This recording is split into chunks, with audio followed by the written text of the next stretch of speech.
20 years ago, as most of you would know, Guatemala signed the peace accord that ended the 36-year-long civil war, or as Guatemala's own brilliant sociologist Alberto Torres has described it, not a civil war, but a war against civilians, and particularly against the indigenous peoples. The state terror and genocide experienced in Guatemala effectively hindered the development of representative political parties, and it targeted particularly organized civil society in spite of a democratic constitution that was established in 1984. The peace accords, as we here know very well, were strongly encouraged from abroad. They were backed by, but they were not really backed by a democratic political project supported by the Guatemalan elites and with a broad coalition such as we've seen in some other countries. Subsequently, Guatemala has made very little progress on a number of social indicators, again, as opposed to many other Latin American countries. It has the third highest rate of poverty in Latin America. It has, just to give you one example, it has like almost twice the GDP per capita as Nicaragua, but also almost twice its infant mortality. And I could go on. It's actually quite easy to describe Guatemala in terms of what it's lacking. But it's more interesting to describe it in terms of what exists, and that is also more complicated. I will suggest that I will try to describe it in terms of three concepts: networks, resources, and institutions.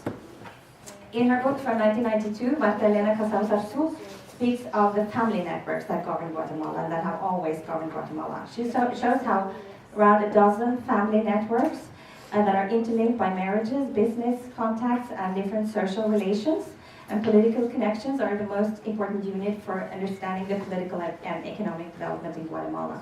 Their fortunes originated in agro-exports, sugar, coffee, and a few others, and some industries, for example, cement. These networks developed during the war very close, but also shifting and sometimes conflicting ties with groups within the military apparatus. Currently, these family groups have transformed themselves, they're diversified, and many have become transnational business groups.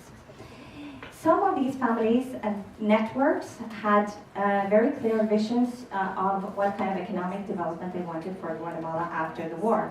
They wanted to transform it from a war zone to a business zone. The development of oil, mining, non-traditional exports, and telecommunications.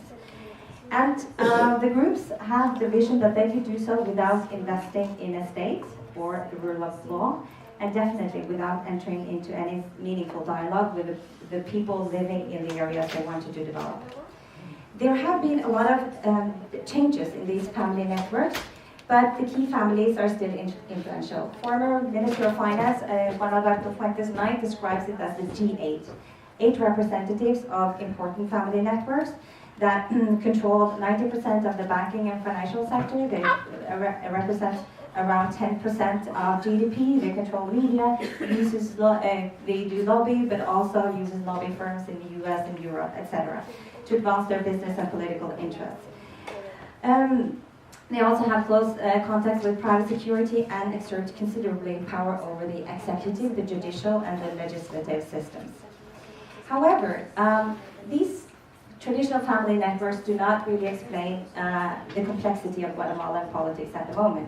We also see the emergence of a number of alternative and competing networks.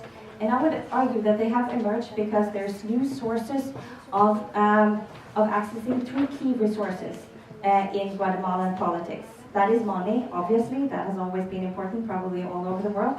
But also information is a major currency in a country where many political actors still operate with the logic of military intelligence. And third, means of violence, that is still an important element in politics. And the reason why the game changed is many, I would say, but I would like to mention 3 reasons.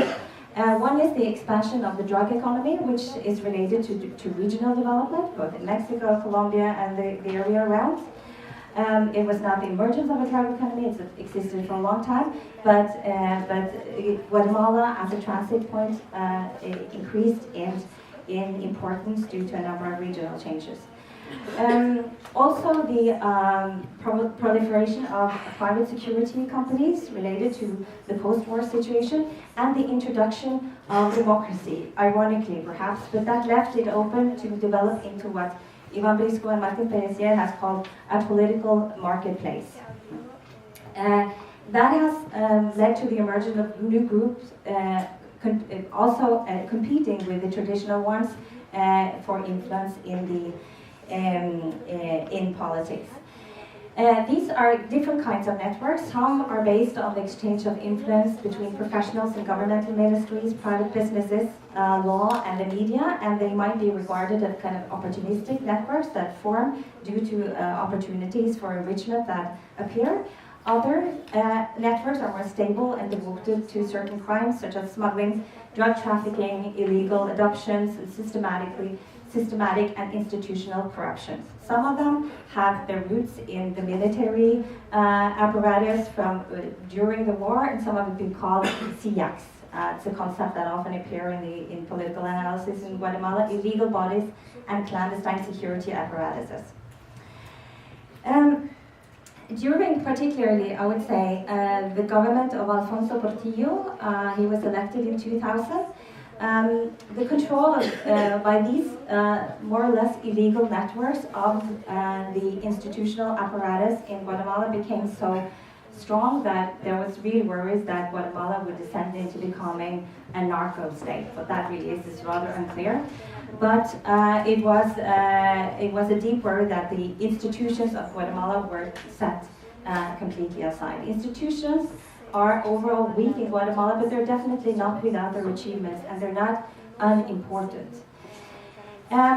This worry was the reason for the emergence of CICIG that we will hear much more about today. It was after several years of discussions, it was established almost exactly 10 years ago on December 12th in 2006, when the United Nations and Guatemala signed an agreement setting it up as an independent body to support the Public Prosecutor's Office, the Ministro Público, and the National Civilian Police, Policía Nacional Civil, and other state institutions, mainly with the goal of helping them with difficult cases, but also with the goal of institutional strengthening faced with these dominant networks.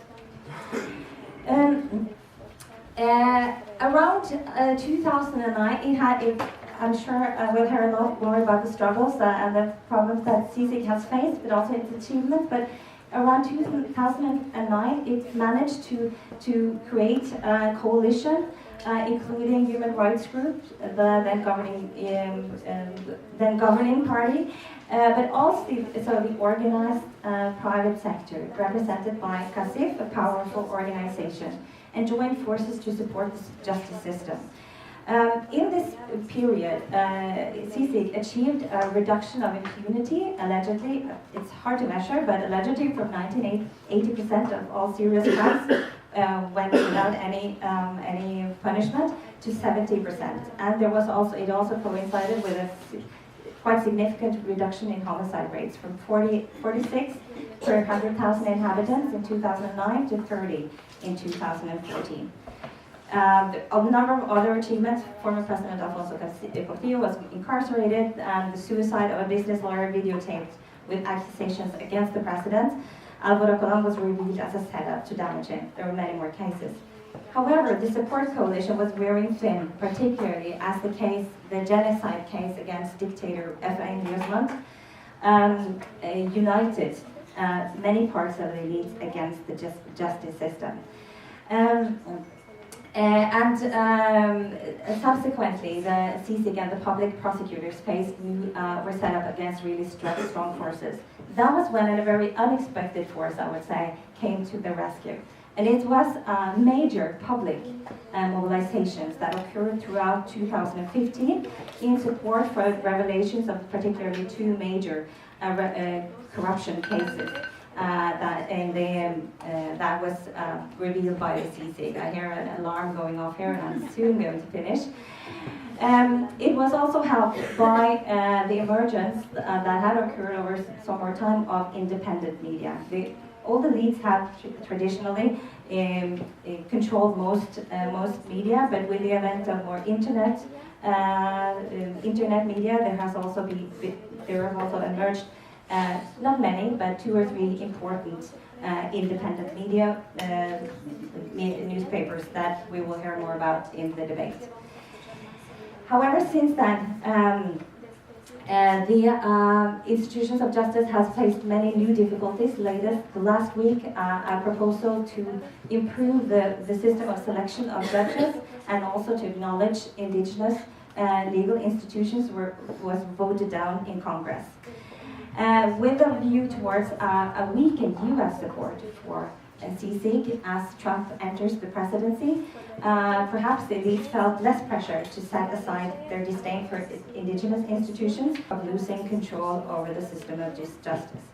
In spite of all these challenges, very courageous people like Iván Velázquez, that we will listen to shortly, have nevertheless continued to try to strengthen institutions against the networks that continue to dominate the country, based on control over these 3 resources: money, violence, and information, with very little respect for law and democracy. And I will just introduce him very briefly, not to spend too much of his very valuable time, to tell us much more about what the CSIG is, what it has achieved, and the difficulties it has faced. Iván Velázquez was born in Medellin, Colombia, and studied law at the Universidad de Antioquia. He was litigator and director of the Antioquia Bar Association, Colegas. He has also campaigned against a very public campaigner against the statute for the defense of justice. And now the translator can take a little break, because I'm sure he remembers all of this and stuff. He has also, he was the department public prosecutor of Antioquia, where he was responsible for investigating acts of torture carried out by organizations such as UNASA, the anti-kidnapping unit. He has also had a number of other high-level positions in the Colombian system of justice, and he took over the CSIG after 2 other high levels and kind of high-profile leaders, first Carlos Castresana and then Francisco Dalanesa, in 2013. I'm going to cut this short. I'm sure you've all been given his very impressive curriculum to read, and just give the word to Iván Velázquez, please.